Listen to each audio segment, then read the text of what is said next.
Oke, kita sekarang udah di awal tahun dari 2024. Nah, di awal tahun 2024 ini kita masih mendapat banyak sekali pertanyaan.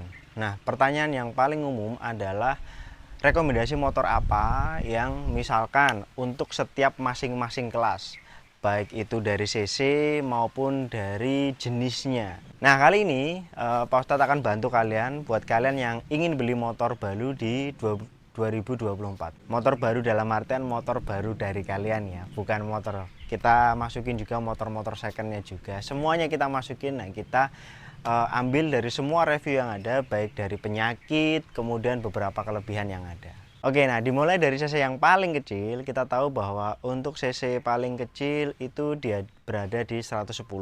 Nah, untuk 110 ini kita tidak terlalu banyak pilihan. Kenapa? Karena untuk cc 110 ini untuk kali ini kita hanya ada Beat, Genio, dan juga Scoopy. Nah, mungkin banyak dari kalian ngomong, wah saya pengen beli Scoopy Pak Ustadz. Tapi menurut saya bahwa Scoopy itu sebenarnya dia tidak worthy. Kenapa? Karena dari ketiga motor ini harganya dia paling mahal.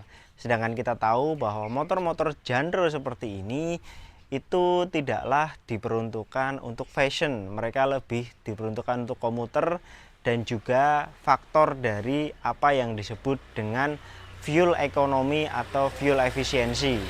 Nah, kemudian untuk di cc selanjutnya yaitu adalah di 125. 125 ini variannya cukup banyak, baik dari bebek maupun dari matic. Kalau untuk matic sendiri kita akan terlalu memiliki opsi ada Vario, kemudian ada Mio, kemudian ada Lexi, dan ada semuanya. Nah, untuk kelas matic sendiri Pak Ustadz sangat menyarankan untuk ngambil namanya Lexi ya. Selain harganya dia lebih terjangkau, tapi secara teknologi maupun fitur dia lebih baik dari yang lainnya. Dia sudah 4 klep dan harganya pun masih worthy karena untuk dibandingkan dengan Matic dari merek Honda untuk 125cc harganya itu tidaklah terlalu jauh. Nah, sedangkan untuk kelas bebek sendiri itu pilihannya juga banyak. Tentu ada Supra 125, kemudian ada Jupiter, akan tetapi untuk kelas bebek ini tidak terlampau ramai. Kita tahu bahwa pasar bebek untuk saat ini itu sangat-sangatlah rendah. Karena untuk cc yang kecil ini masih sama fungsinya sebagai kendaraan komuter, maka motor terbaik untuk komuter saat ini tetap masih dipegang oleh Supra Helm-in 125. Akan tetapi Supra Helm-in ini memiliki sebuah kelemahan, di mana kelemahan itu partnya cukup mahal. Dia baik dari bodi dan lain sebagainya itu cukup mahal. Tetapi untuk asas fungsionalitas dia adalah yang terbaik. Dari sisi full ekonomi dia iritnya luar biasa. Dari sisi perawatan juga sangat-sangat murah. Dari sisi bagasi dia pun memiliki bagasi. Dari sisi tenaga dia pun lebih bertenaga daripada motor-motor yang lainnya. Nah, untuk selanjutnya di kelas 150. Nah, kelas 150 ini adalah kelas paling ramai. Kenapa paling ramai? Di situ ada 4 kategori. 150 matic, kemudian 150 bebek, kemudian 150 sport naked, dan juga 150 sport fairing. Ada lagi juga 150 untuk versi adventure ya. Nah, kita akan detailkan untuk dari masing-masing kategori ini. Ya, yang pertama tentu adalah 150 dari sisi bebek. Nah, untuk motor bebek ini di sini kita punya penghuni beberapa. Yang jelas kalau yang paling kita tahu bebek itu ada Supra GTR, kemudian ada juga MX King. Nah, walaupun ada beberapa motor lainnya dia kategori bebek tapi nggak bebek, yaitu Jago. Contoh adalah FU dan juga Sonic. Nah, dari kelas bebek ini untuk setiap kategori MX King merupakan motor yang paling populer. Ya, kita tahu bahwa MX King dia memiliki banyak sekali karakteristik dengan motor fiction dan mesin-mesin lainnya. Nah, untuk MX King ini varian tune up-nya itu merupakan sebuah kelebihan di mana aksesoris, kemudian part aftermarket itu paling banyak dan juga partnya itu paling murah. Maka dari itu MX King saya nobatkan sebagai kelas 150 untuk bebek, kategori bebek itu adalah yang terbaik karena dia memiliki semua kelebihan dari motor lainnya. Hanya saja untuk kekurangannya sendiri, sebagai motor bebek dia kehilangan fungsinya.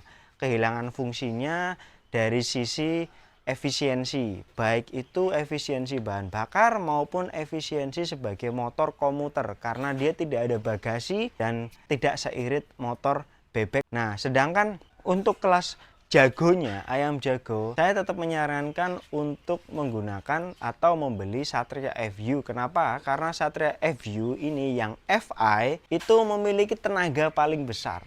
Pada dasarnya orang membeli Satria FU, membeli motor dengan genre ayam jago itu adalah mereka menginginkan kecepatan di sebuah motor yang kecil. Nah, kita tahu bahwa Satria FU itu powernya paling besar dan juga dia memiliki potensi untuk ditune up juga yang paling besar. Nah, akan tetapi kekurangan dari Satria FU ini adalah optional part yang tidak sebanyak dari MX King. Dia tidak memiliki part aftermarket yang banyak, baik itu untuk bagian engine ataupun untuk bagian luar. Dan yang kedua adalah handling. Untuk handling Satria FU ini, FI, itu dia tidak seenak handling dari MX King maupun Supra GTR. Jadi kalau kalian membeli ini sebagai motor harian, sedikit kurang cocok. Tapi kalau kalian memang membeli motor ini untuk harian yang sedikit bergaya, motor ini sangatlah cocok. Nah, untuk motor Matic kelas 150 ini variannya ada banyak. Ada PCX, kemudian ada Vario, ada ADV, di Yamaha itu dia ada NMAX, ada Aerox ya, dengan segala gilap-gilapnya. Akan tetapi untuk motor 150 ini saya tidak terlalu banyak tahu. Kenapa? Ya bisa dilihat saya jarang nerima. Tapi yang sering banget saya terima, yang artinya motor tersebut paling banyak penyakitnya adalah Aerox. Kita tahu bahwa Aerox itu penyakitnya kelistrikan itu luar biasa. Legendary kode adalah kode 12. Nah, Aerox ini paling sering saya terima itu pasti problem pada kelistrikan. Nah, tapi kalian mungkin berharap bahwa all new Aerox tidak ada kode 12, ternyata tetap aja. Kenapa? Karena mereka masih menggunakan kabel yang sama, soket yang sama, jadi tetap ada kemungkinan kode 12. Sedangkan untuk motor lainnya, contoh ADV, PCX, Vario 150, itu adalah motor yang paling sering ditolak bengkel ketika kalian ingin melakukan perbaikan. Kenapa? Karena bodinya yang super duper, tumpuk sana tumpuk sini, apalagi untuk ganti komstir, itu kalian pasti kemungkinan besarnya itu akan ditolak oleh bengkel. Nah, untuk motor dari Honda ini saya hanya akan menyarankan dari namanya PCX 150 atau 160 ya. Kenapa? Karena untuk kedua motor lainnya kita tahu Legendary rangka ESAF itu memang tidak ada recall sampai hari ini. Mana recall tidak ada ya. Nah, jadi kalian ya harap bersabar bagi yang udah punya. Kemudian kalau kalian membeli, saya sarankan jangan. Kenapa? Karena ya itu tadi, kalian harus siap dengan resiko-resiko tadi. Kemudian baik secara mesin pun dia tidak lebih baik dari motor 150 Matic-nya Yamaha. Semua motor itu ada kekurangannya sih. Nah, oke, demikian beberapa pilihan motor yang kalian akan beli di tahun 2024. Semoga kalian tidak salah membeli motor ya. Terutama buat kalian yang selalu jadi korban orang tua. Kenapa? Kita bisa tahu sering banyak sekali orang, saya kepenginnya ini tapi orang tua saya maunya ini. Terima aja. Kenapa? Karena namanya dibeliin, kalian nggak modal, nggak kerja, nggak ngapa-ngapain, istilahnya nggak untuk mendapatkan itu, terima aja. Ketika itu diterima, ya udah dirawat. Karena apa? Semua motor itu pada dasarnya ada kekurangan dan ada kelebihan.